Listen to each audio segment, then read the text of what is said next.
Hello, everybody, and welcome to today's webinar, Advanced Analytics for Salesforce. My name is Elena, and I will be the moderator today. All right, so first off, just a few housekeeping things. First of all, we will be doing Q&A at the end. There should be a Q&A box on the right-hand side of your screen. If you don't see it there, there is a button at the bottom in the menu marked Q&A that you can click to open up the Q&A box. Feel free to send things through as they occur to you, and again, we'll answer everything at the end. Second, we will be recording this webinar. We will send the recording out to you tomorrow along with the slides. The last piece of this is that our webinars have developed a bit of a following, and so I would like to thank everybody who has attended quite a few. If this is your 6th or higher webinar, I will be reaching out to you this afternoon with a thank you note and a token of our appreciation. So thank you again for attending.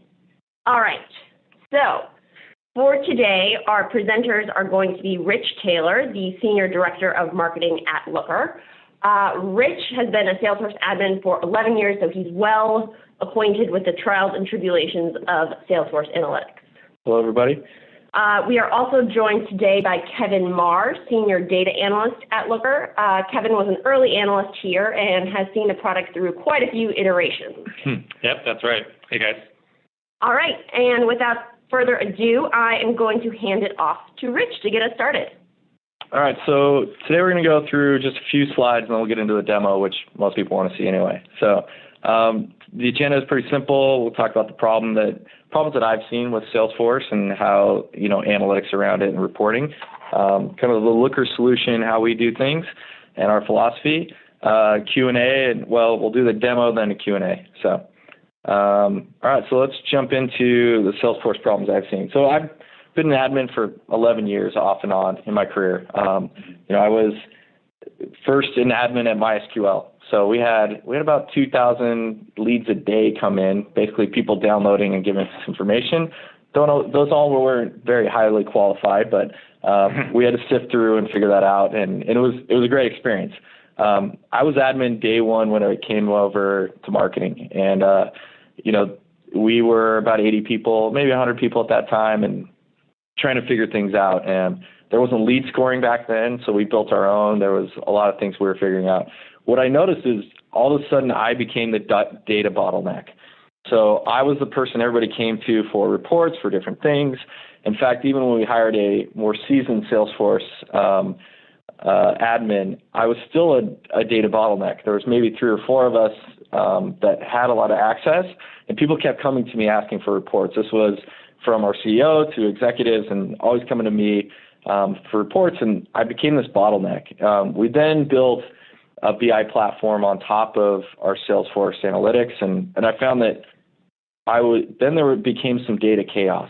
So then there were some people that had access on some of the data that was in the data warehouse and through our BI solution, and yet I was running reports straight from Salesforce, and so there was some issues with, hey, I see this conversion rate, and I'm like, well, I see this conversion rate, and all of a sudden there was kind of miscommunication on what was right and what was true.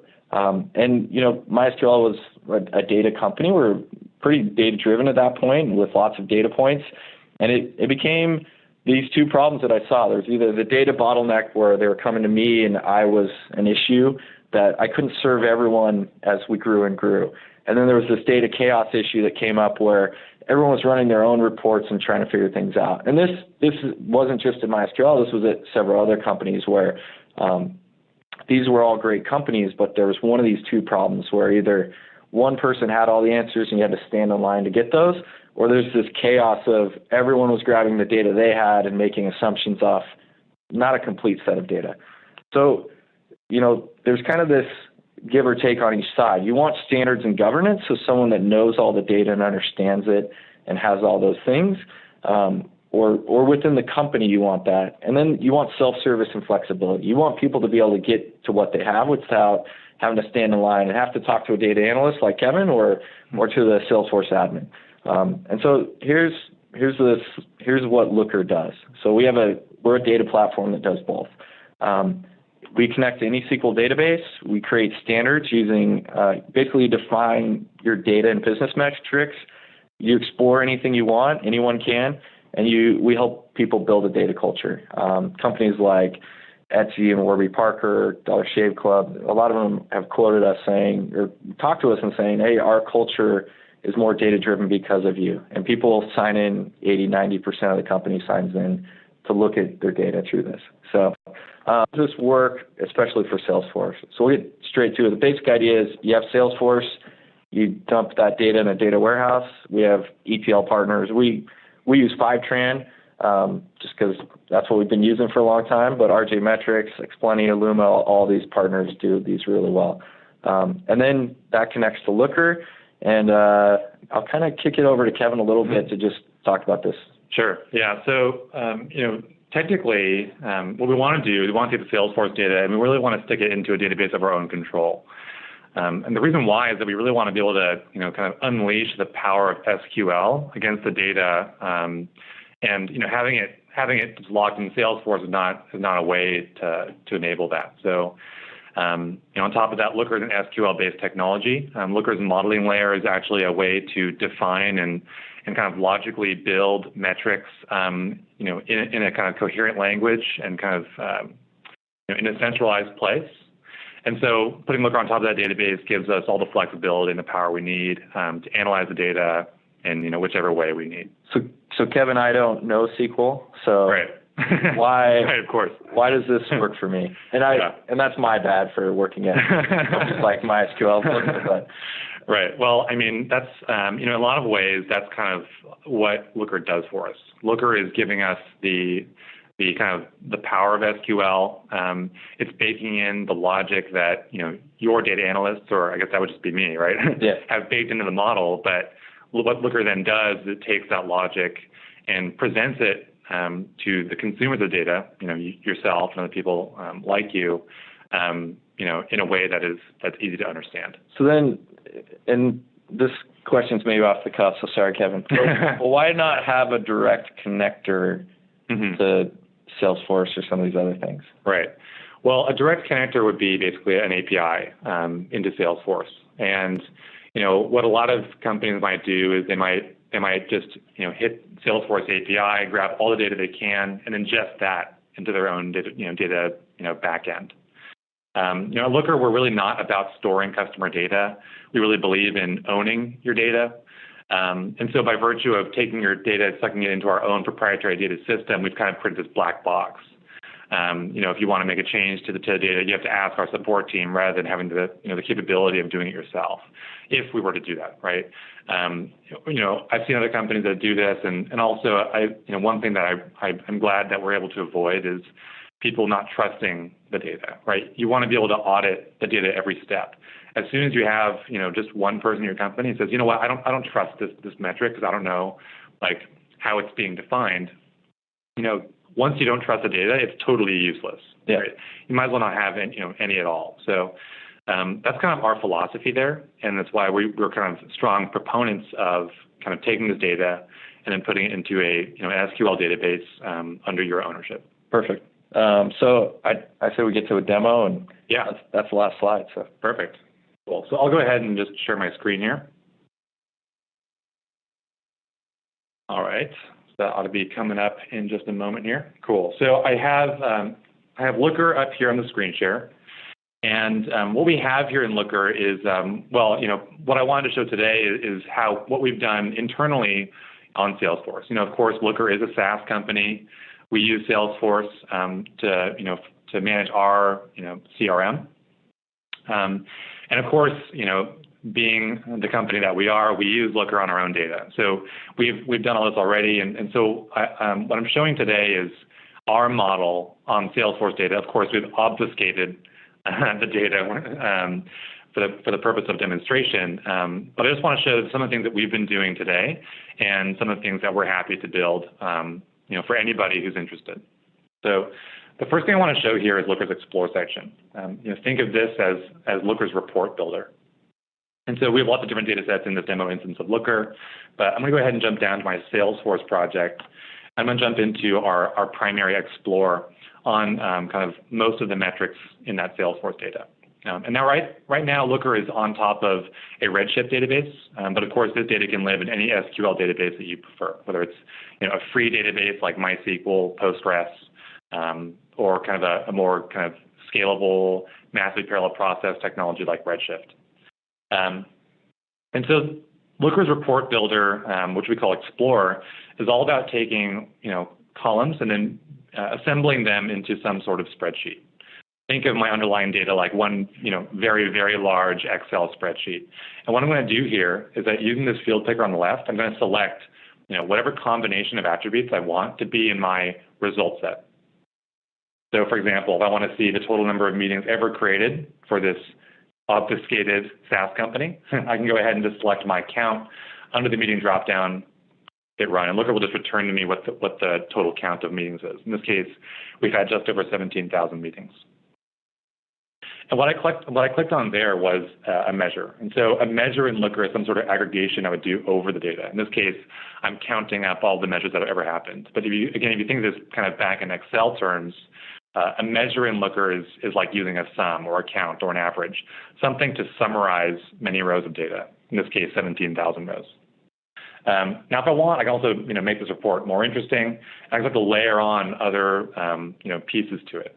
For example, maybe I want to look at meetings that have only occurred in the year 2015. Well, I can go ahead and just click this filter button on my meeting date year.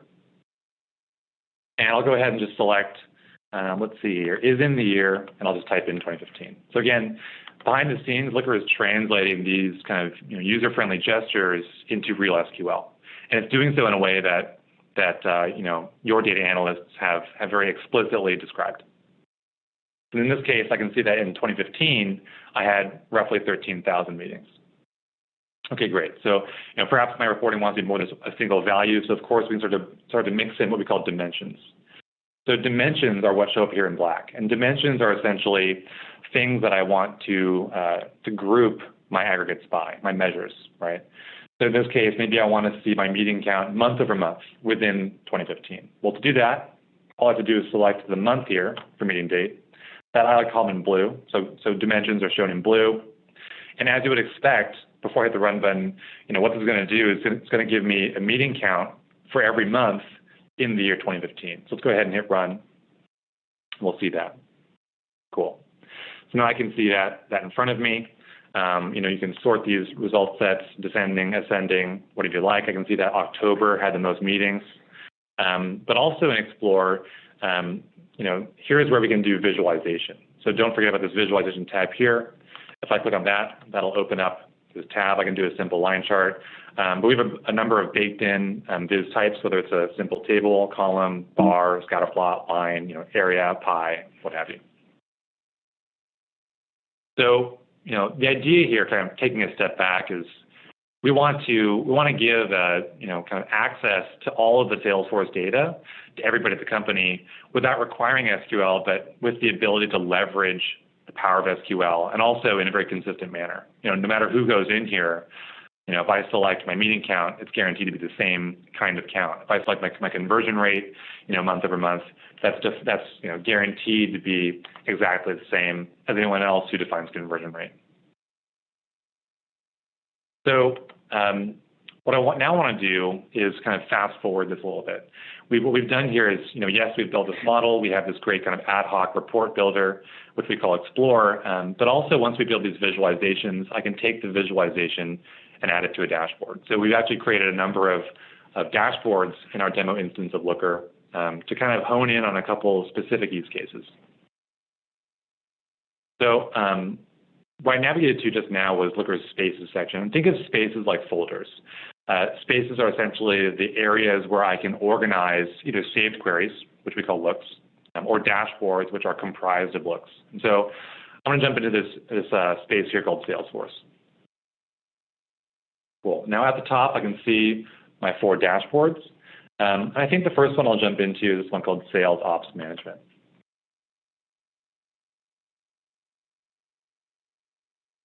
So in this dashboard, we have a couple of high-level KPIs across the top. I can see things like MRR, total ACV this quarter, total active customers, basically any metric I'd want to see kind of at a very high level, all here across the top. But also as you scroll down, you'll quickly notice there's a lot of things here that we've done in Looker that aren't so easy to do just with out-of-the-box Salesforce reporting. Yeah, Kevin, so the lead to win funnel, I see conversions rates there. What if I just want to go leads to one or meetings to one opportunities? Sure. So yeah, great question. So we try to build in a lot of interactivity with the dashboards in Looker, including these kind of more funnel type visualizations. In this case, if I want to see, you say lead to opportunity? Let's go meetings to one opportunities. Sure. So if I want to see what the aggregate conversion is just from jumping from step 2 to step 4, I can just deselect opportunities and it'll show me that conversion rate. Looks like it's about 4%. Okay. And then what if I wanted that for a specific team? Sure. So if I wanted to do that, what I could do at the top, we've also built in some global filters. So it's very common in a dashboard that I want to say, okay, this dashboard looks great, but what about this specific subset of people or any kind of data that I have in my underlying database? Well, in this case, maybe I want to look at a certain sales team. I could use a variety of logic here: contains, starts with, ends with, what have you. And I can type that in the top there. So if I want to see, I think we have, I think it's called Inside. I'll go ahead and run that. And now I can see the funnel specifically, for my inside sales team. Okay, great. Leads that flow into them. And that's, so if I feel like my Salesforce instance is special, I can customize that however I want. Oh yeah, definitely. So, one thing we have done at Looker, historically we've provided analytics in a very bespoke fashion. If customers come to us, they say, hey, we have a specific use case. I have either completely homegrown data or just have typical, data out of Salesforce or Mixpanel or what have you.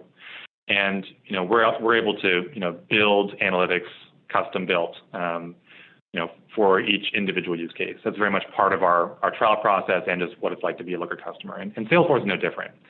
Now, the difference here is that with Salesforce, we've actually developed what we call Looker blocks. And blocks are essentially, think of them as design patterns that we've been able to kind of identify, kind of common patterns from certain kinds of data. So in this case, we've seen, at this point in our, in time, we've seen a lot of people with Salesforce data. We've been able to kind of suss out what are the common patterns we've seen.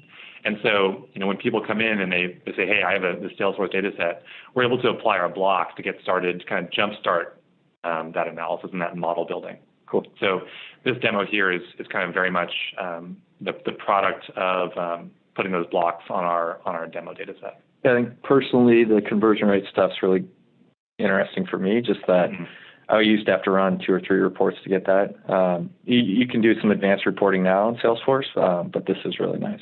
And then, yeah, I think the rest of this is really interesting too. So if you want to scroll down, maybe show some. Sure. Yeah. So, here I'm looking at conversion rates just, within a certain, date range or over all of time. But I can also see that kind of as it has evolved over time, right? Time series analysis is, of course, something that is very much our bread and butter. And here I'm seeing kind of conversion rate over time. And I'm demonstrating different kinds of conversion rates. Here we have meeting to opportunity conversion within 7 days. Meeting straight to close 1 within 60 days, right? And I can compare those conversion rates side by side and see if they're trending together or trending independently.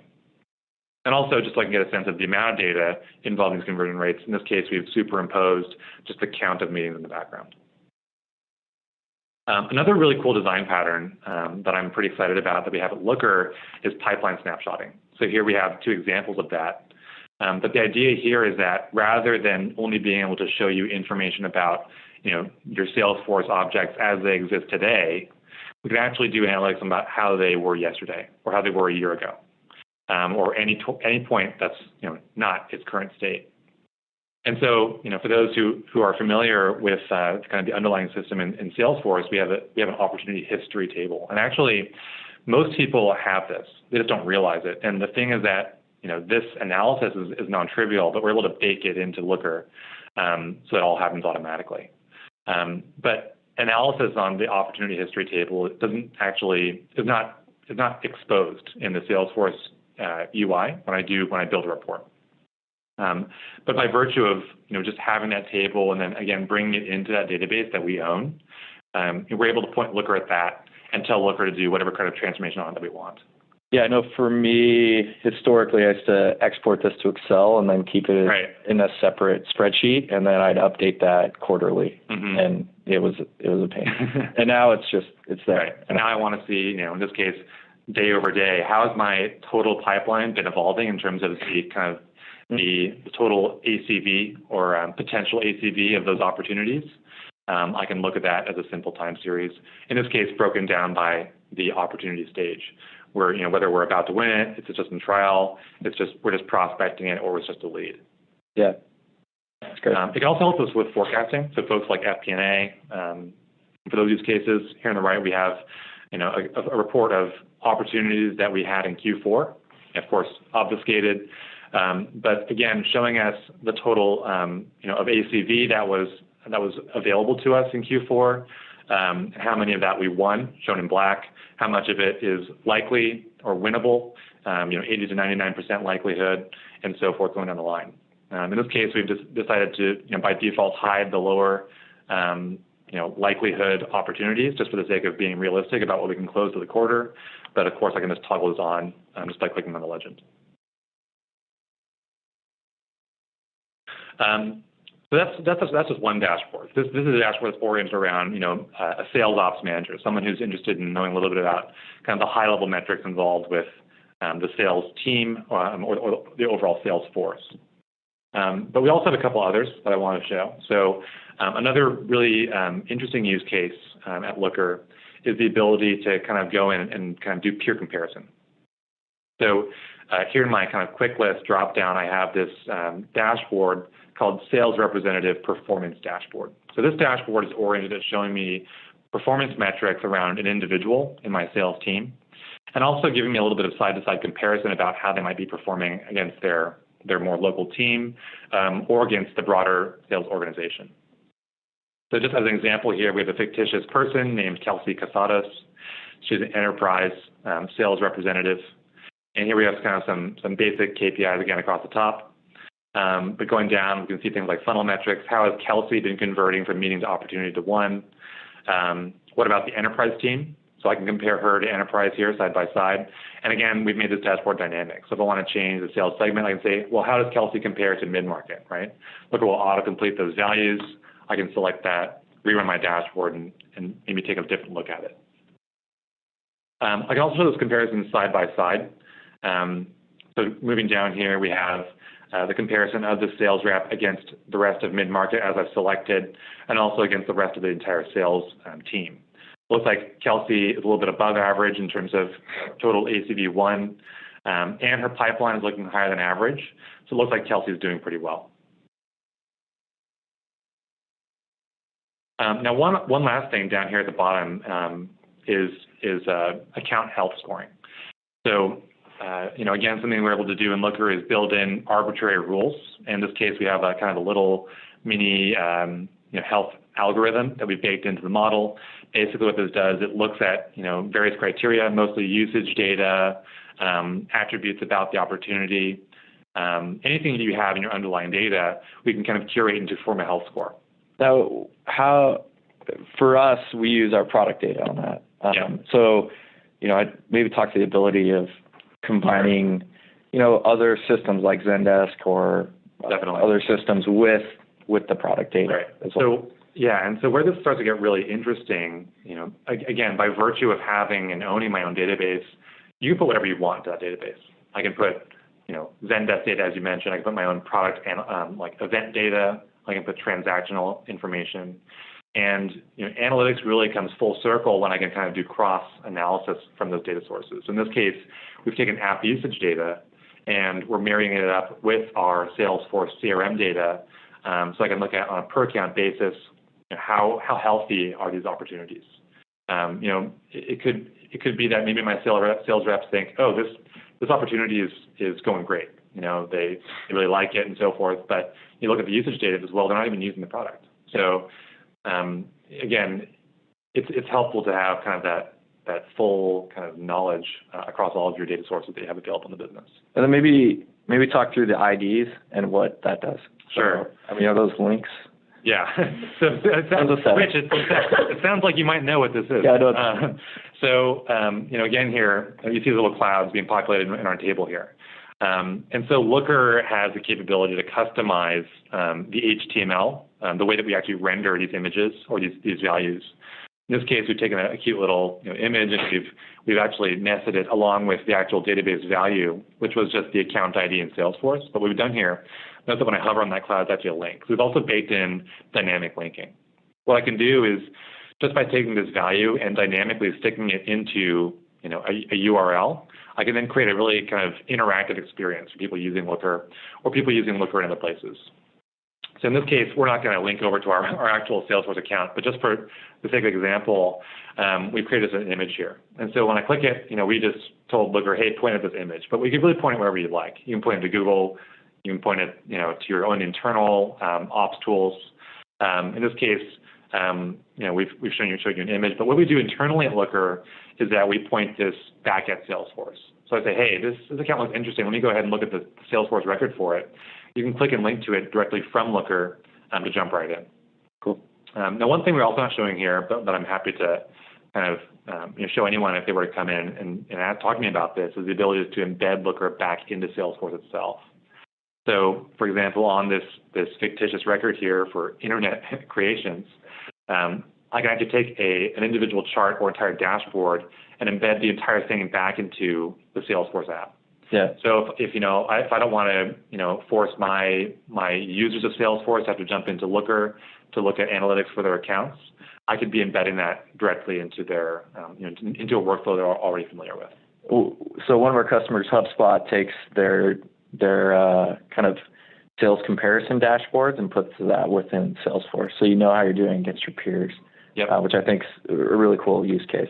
We have a video on that if anybody's interested, but it's pretty cool how they're using Looker to push back into Salesforce and do cross comparisons. Yeah, and actually, a lot of the kind of cool stuff that we've been able to figure out is not just stuff that we invented. A lot of it is stuff that our customers have just put together just by using Looker's feature set. Yeah. So this is definitely one of those things. Now, I want to kind of take this back into our Explore kind of use case. And so from a dashboard, I can drill back into Explore. Whether I want to drill into a specific metric, like the count of meetings or what have you, you can see that I can drill into those little link that's popping up. If I want to do 27 opportunities, I can do that. Or if I just want to drill into an entire query and Explore, I can, again, do that from the dashboard. The idea here, go ahead. I think a point here is all of these reports are naturally drillable, which is kind of I think it's something I've taken for granted as I've been a Looker longer and longer, but everything's drillable. So if you want to see the details, you just drill down and then it shows you the view of it. Right. So I just did that. But again, to kind of build on that point, what we really want to facilitate is people being curious about the data. If you're building a dashboard that's actually doing its job, it should be making people curious about the data. Well, this looks interesting, but what about X, Y, and Z? So we really want to facilitate that, and that's why we built in this kind of drilling capability back into Explore. And, by virtue of being Explore, now I, of course, have the capability to augment this report however I'd like. For example, maybe I want to see that health score. I'll go ahead and just search for health. And I can bake in that opportunity health score, hit run, and augment my drill set, just by virtue of being an Explorer. Yeah. So now I can see the health of these customers. Now it looks like maybe Kelsey Casados has some work to do. Kelsey, blowing it. And while we're on that note, I also want to talk about the way that we can share information in Looker. So far we've talked about building my own reports, really democratizing data access within the organization. But I also want to talk about how we can take these insights, these learnings, and make sure that they're being broadcasted and kind of spread out throughout the company so we can maximize that value. Looker, of course, is a web-based application. Everyone can see I'm just using Chrome right here. And by doing so, it's really easy to share. People aren't locked away into their own desktop clients. Everyone's using the same application. So if I want to share this query that I've built, and maybe I'm Kelsey and I want to share this with my manager or people on the account management team, I can say, hey, take a look at this query I built. I want to have a conversation around this. So I can copy and paste this URL and just send it over. It's as simple as that. I can also use a simple link shortener, click the share button, grab this shortened link and share that as well, whether it's over my chat client, over email, or what have you. And Rich, you talked earlier, something that caught my interest. You were talking about taking data and kind of manually copying that, into Google Spreadsheets and stuff like that. And so one thing that we've also done in Looker is we've taken the ability to take, or we've created the ability to take these result sets and automatically ingest them into spreadsheets, like Google Sheets or like Excel. So you're scheduling an export of a CSV basically and pushing it into something. That's right. We can either create it on demand or schedule it to send via email. Nice. So to do that in Looker, I can take any report like the one I have here. I can click Save. I'll just call this about Kevin's account health. And I'll save that into my own personal workspace. Now that I have it saved, I can click the gear and I can say either schedule or make public. Make public is the way that we would integrate it into a spreadsheet. So I'll go ahead and I'll say schedule. And here, the idea is I can send this on a regular basis over email. So, perhaps I have a one-on-one with my manager once a week on Fridays, and I want to have this report sent to my inbox and my managers right before the meeting. I can go ahead and just select send on a weekly basis, on a certain day of the week, or maybe I have one-on-ones on different intervals. I can select daily on certain days of the week, at a certain time of day. All right. And I can send that in a variety of formats, of course, just over email to any number of recipients. Another cool use case with this, and you'll see at the bottom here, is that there's actually criteria for sending it. So I could feasibly build this report in a way that it only returns data if it's some event that I want to be notified about. So in this case, maybe I want to build a filter on my report that says, hey, let me know if I ever have any accounts with a health score of 0. Right? That's bad, presumably, and I want to go take a look. And so what I could do is actually tell it to send by the minute, but only if there are results in my result set. Right? And that way, as soon as that data occurs, Looker will say, hey, Kelsey, there's something wrong. You should take a look. And it'll be a link back into Looker, and I can take a closer look at it. Yeah, cool. And then to touch a little bit on the spreadsheet integration piece, that'd be through Make Public. All I have to do is toggle that on, save my report, and I can share this report now in a variety of ways. So at the top, we have a very simple way of just sharing via a simple URL. I can go ahead and open a new tab. I can paste that in. I can get this result set just in the raw. And of course, I can download that, copy and paste it, do what I want. Looker can also be embedded. We have a lot of ways to show Looker to your own clients or to other external stakeholders. We call this Powered by Looker. There's plenty of information about it. But specifically for the spreadsheet use case, I can just take the data and pipe it live into my own spreadsheet. Just for the sake of keeping it on the screen share, I'll demo the Google Sheets version of this. But just by pasting in that formula that Looker generated for me, I now have that result set piping into Google Sheets. And the important thing here is this is not a static result set. Looker is saving queries, not data itself. So if I come back to this spreadsheet later this afternoon, tomorrow, next year, whenever, this will always give me the freshest query based on whatever it was I saved in Looker.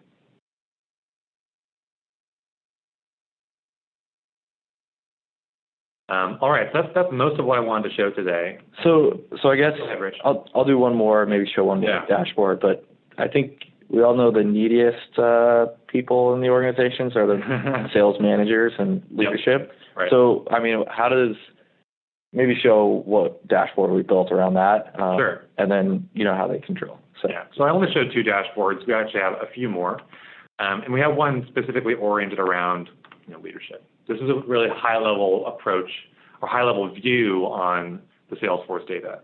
So you'll notice that it shares some elements from my sales ops management dashboard, but also bakes in kind of higher-level time series analysis. How many opportunities have I won over time, and then broken down by this segment? Is my market changing, or is our traction kind of moving from small business to mid-market and so forth? I can do all the same pipeline snapshotting I had before. I can look at the breakdown of kind of my funnel, like what's coming into my sales cycle, again, broken down by that segment, and also by the vertical. Is my product a little bit more sticky for gaming companies or for ad tech or what have you? And again, this dashboard is against our live data set. In this case, we're using Fivetran, or at least us at Looker, we use Fivetran. We have plenty of other kind of turnkey ETL partners, but that's piping the data in at a very regular clip into our internal database, and then Looker is just exposing that data as it sits right at this very moment. Yeah, perfect. So I think we're done with the demo. I think maybe I'll highlight a few things that have been really interesting for me being an admin. So Elena, who is sitting here, she's never actually built a Salesforce report, yet she does most of our analytics on marketing stuff. And so, I think right there, that's actually an interesting use case. I consider myself a Salesforce reporting expert, or pretty close to that. And I still go in sometimes to see things quickly, and then I get reminded that my data I want is not actually there. So I think that's kind of some fun stuff there. Well, I mean, Rich, when you started, I had to show you Looker and encourage you to use it. You obviously got there, but your gut was to go into Salesforce Analytics, and I think at some point you said to me, you're like, oh wow, oh okay, I get it.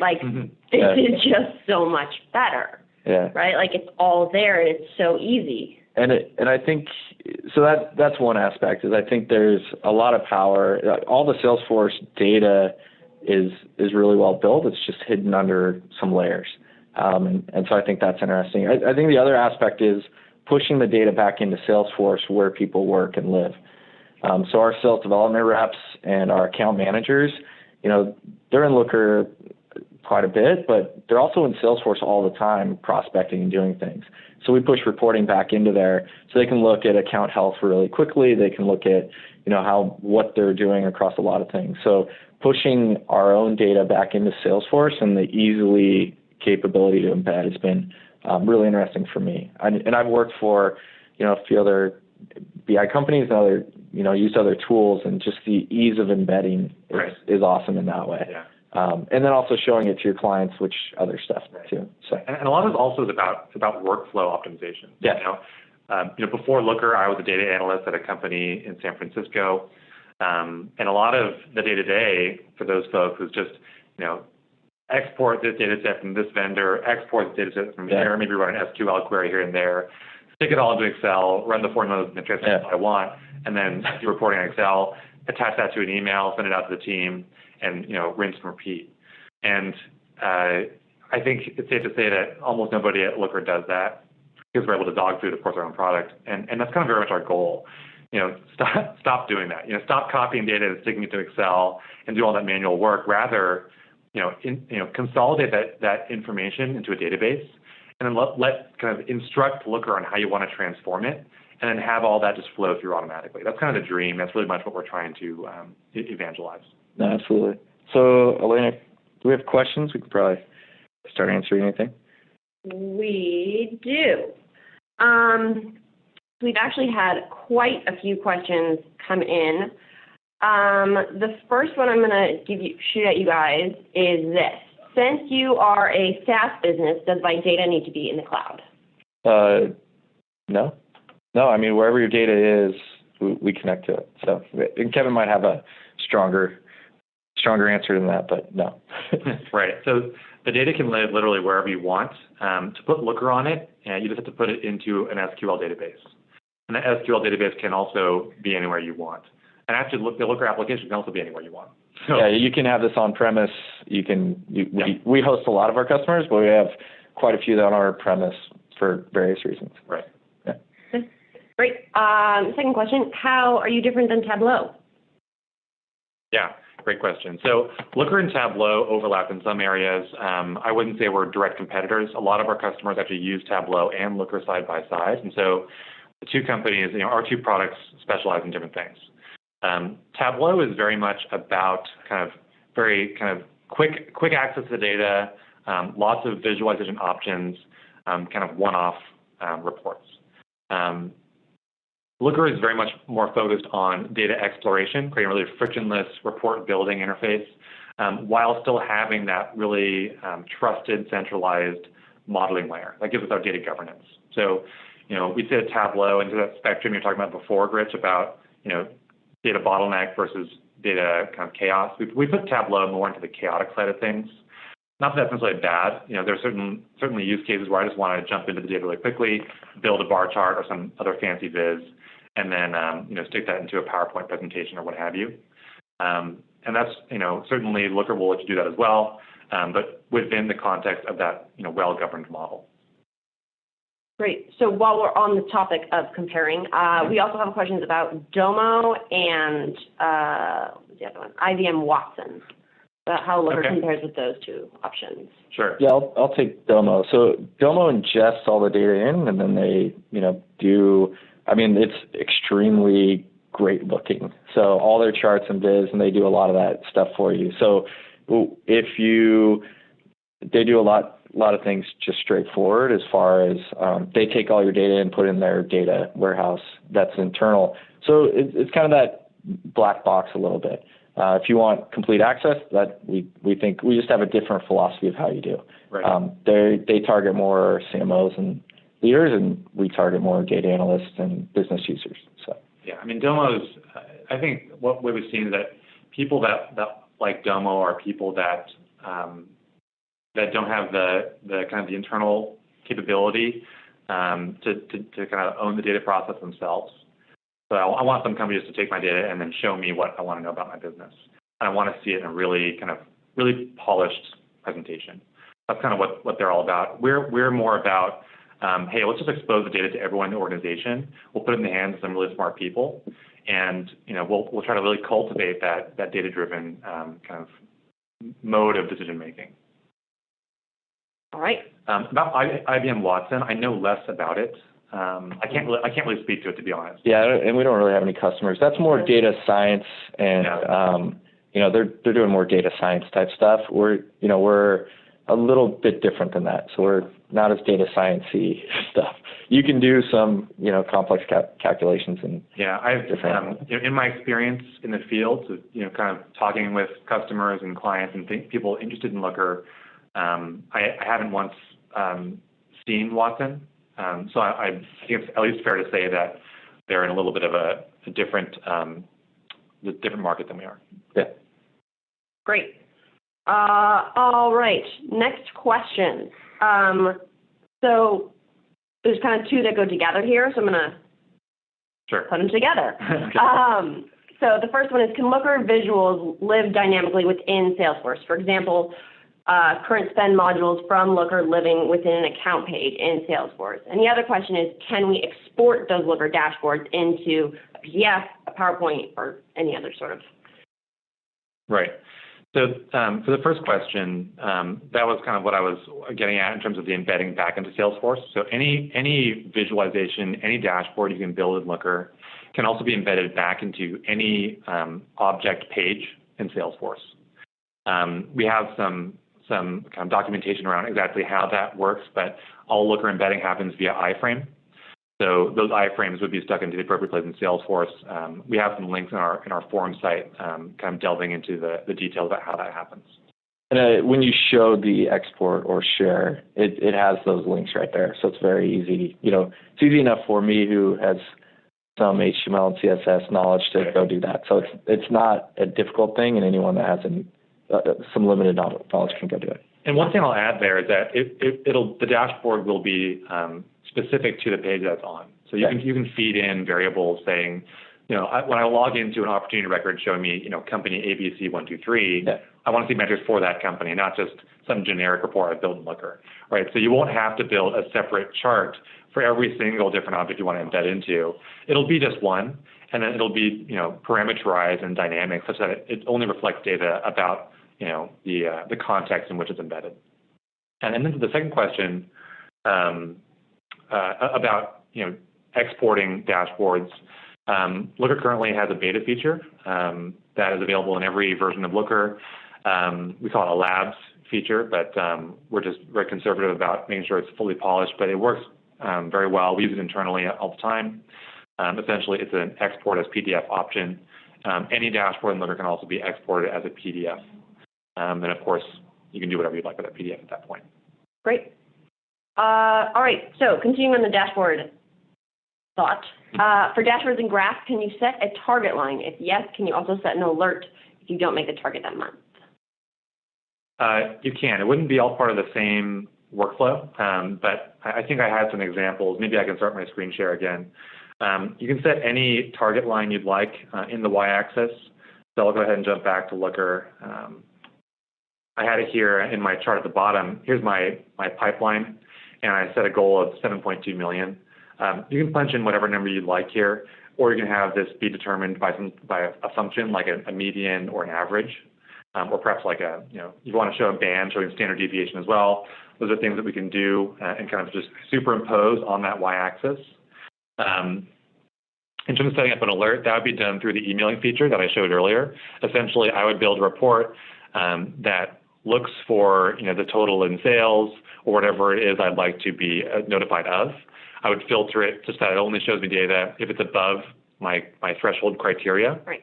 And then I would set up an email alert that says, send this report to me over email, but only if there exists data in my results set, meaning that my threshold has been surpassed. And Looker can let you know about that via email within 5 minutes. Yeah. I use Looker for most of my alerts. When I get an email from Looker, I know that something's broken. But, good to know. And we use Looker alerts for all kinds of stuff. I know we get pretty creative with how we use Looker internally here. Yeah. My team specifically, we try to tell people to, hey, remember to update your data in Salesforce. I actually get an email from the VP every Friday reminding me to do that, and we wanted to improve that. So what we did is that we actually created a model, like a specific kind of criteria in Looker that looks at certain combinations of values and says, hey, this record looks wrong. You should go fix it. And so whenever that happens, it sends an email to that person on the team and says, hey, take a look at this record in Salesforce. Something's wrong with it. So that might go to this question on explain dynamic linking Sure. benefit. So if you want to kind Sure. of go off that. Right. Yeah. So the benefit of dynamic linking is creating a kind of an interactive data experience. Whether you want to link to other dashboards in Looker, or if you want to link to other websites altogether, or even internal web apps, all of that can be done through Looker. So the idea here is that Looker can be kind of the hub of everything having to do with my business data. And if I want to now link out and navigate to other places, I can do so with those dynamic links. So that's kind of the value of having it. In terms of how it actually works, in our underlying model, when we actually define all of these dimensions and measures that we can use, I can attach to it that HTML spec or that HTML parameter. In this case, for those that are familiar with HTML, it would be an A tag, and inside that A tag, I put an href with the URL. And then we have a method of parameterizing that code so that it can copy into it the values that are returned from my database. So in that example I showed before, in our production environment internally, we have that Salesforce account ID sticking right into that Salesforce URL, and that enables us to visit the appropriate object record in our Salesforce account. Great. All right. So once the Salesforce data is into our database, does Looker have Salesforce templates to the dashboards that you were demoing? Definitely. And that kind of goes with this other question that's basically like, how long did it take you to set this up? Mm-hmm. So that's kind of where blocks really comes into play. So I'll say two things here. First is that we can use blocks to get started with the kinds of analysis that I've showed everyone today. But on top of that, again, Looker is fully customizable. So if you've customized Salesforce in some really extreme way, that's really not standard. I have no doubt that we can bring that into Looker in the way that you want it. Does that fully answer your question? I think yes. I think the other part of that is kind of like it takes time to define all these metrics, but like the key to that is that you define them and then they're defined, and then they're there for all of your users. Right.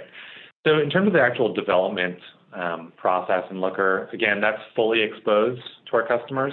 So, there's, at no point is it ever a black box. With that said, we have a lot in the way of professional services to get people up to speed very quickly.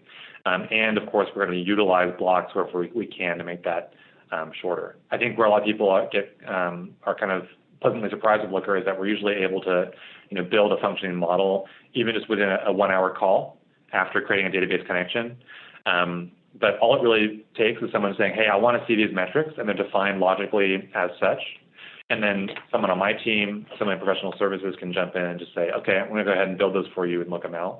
And I'll send you back an email later today when they're ready to go. Right, and so into that LookML, you could also build things like quotas, like rep-specific quotas or anything like that you needed.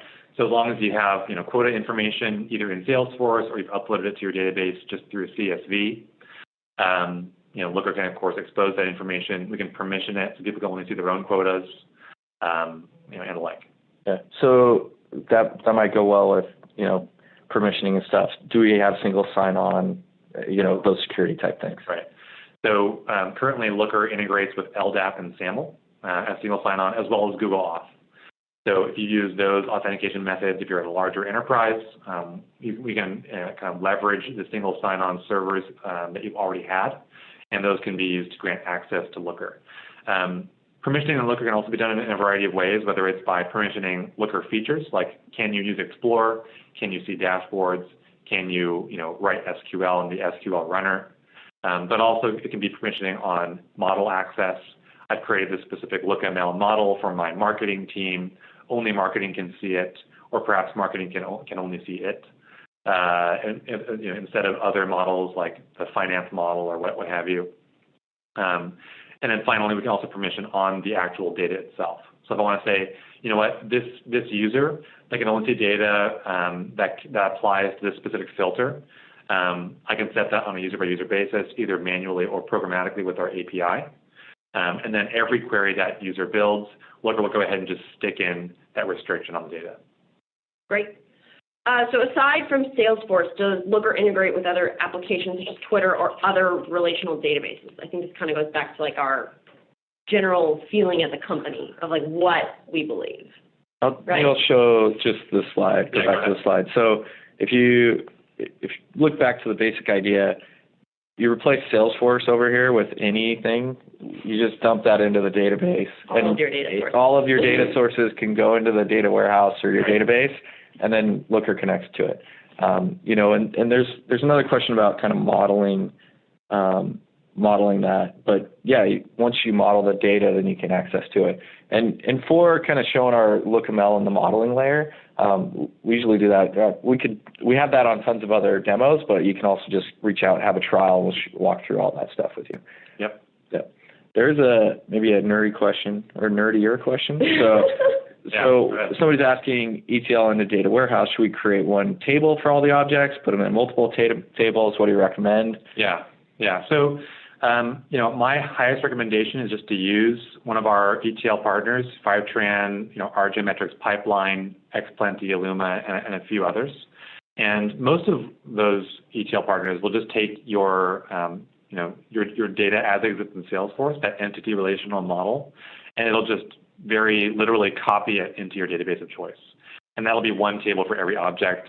And even if you don't go with those vendors, if you want to do in-house ETL or any other method, I would still recommend storing data in that fashion, one table for every Salesforce object. Yeah. There's a question on quotas and targets into Looker, and can it be integrated? I'll answer that one. But currently what we do is we use the quotas and targets that are in Salesforce, and then that's just an object that gets pulled in. And so if you enter it within Salesforce, as most people do, that's a pretty straightforward thing. And that question, we could probably dig into that more individually if people want to reach out on how do you do quotas and those types of things.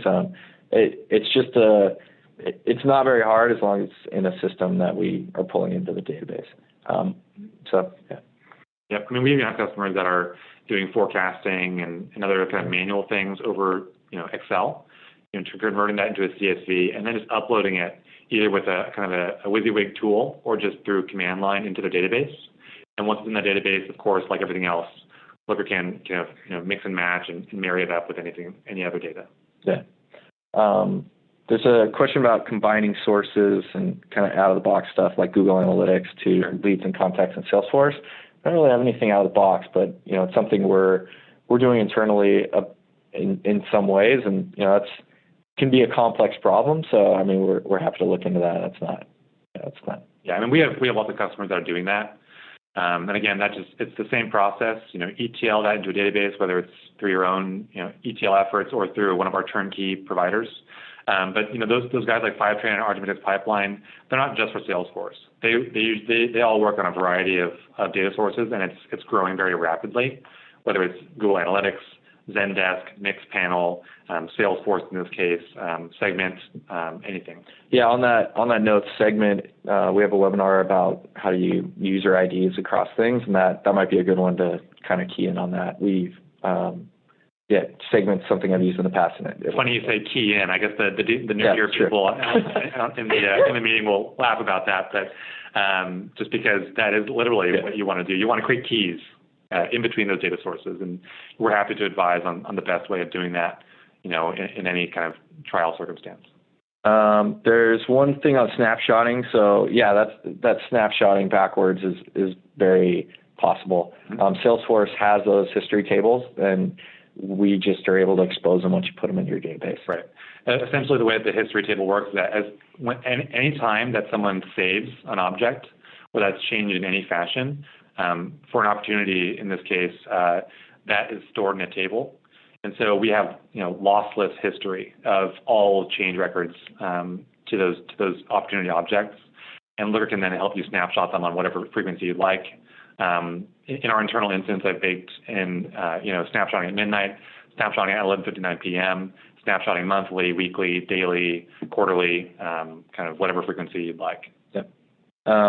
I think we're kind of running up to the top of the hour. One thing's been pricing. So we don't publish our pricing, but it's by month, and we're a SaaS company, so it just depends on kind of the database you're using and yeah. I mean, we have customers. We have very small customers, people below 10-person teams, up to thousands of employee enterprises. We're very kind of customized and flexible with our pricing structure.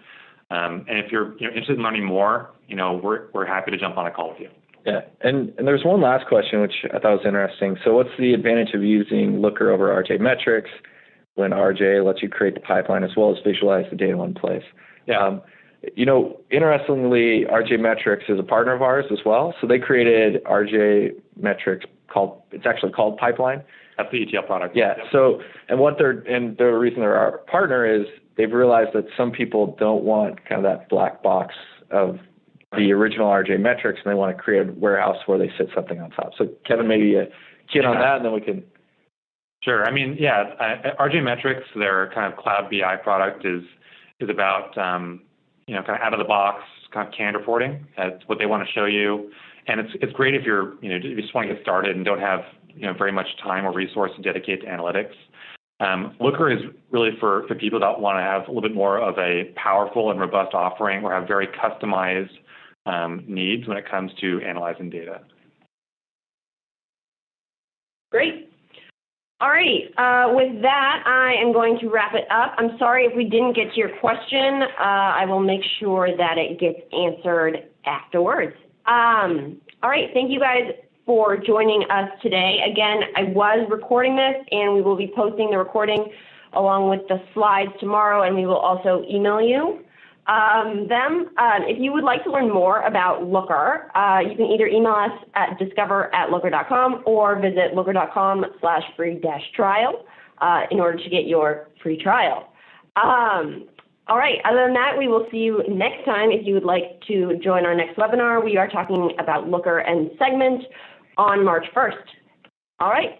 Thank you, Rich, and thank you, Kevin, so much. And thank you, everybody, for joining us today. Have a wonderful day. Yeah. Thank you. Thanks.